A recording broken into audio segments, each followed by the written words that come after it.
তোতলাচ্ছ কেন দিদি? এটা তুমি করতে পারলে ঋতু? কি করেছি আমি? নাটক করছো তুমি? জানো না কি করেছো? তুমি আমার বাড়িতে এসে আমার সঙ্গে এরকম বিহেভিয়ার করছো কেন? আসে ছাড়ো। তুমি যা করেছো তার তুলনায় এটা কিছুই নয় ঋতু। আরে তোমাকে তো আমি অন্ধের মতো বিশ্বাস করেছিলাম। ভুলে গেছো সেই সব দিনের কথা? ইন্টার্নশিপ শেষ করে যখন তোমার কাছে কাজ ছিল না, ফ্যা ফ্যা করে ঘুরে বেড়াচ্ছিলে। সামহাও আমার সঙ্গে যোগাযোগ হয় তোমার, তারপর তোমার এই নিউজ রিপোর্টারের চাকরিটা হয়, সেটাও আমার রেকমেন্ডেশন।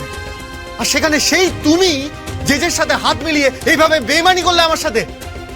গিফট দেওয়ার নাম করে আমার ঘরে ক্যামেরা ফিট করলে তুমি। কেন করেছো বলো? না না, কেন করেছো এটা বলো? কেন করেছো তুমি? উত্তর ক্ষমা করে দাও সাক্ষ্য। আমি যা করেছি আমার মায়ের প্রাণ বাঁচাতে করেছি। এটা ছাড়া কোনো উপায় ছিল না আমার কাছে।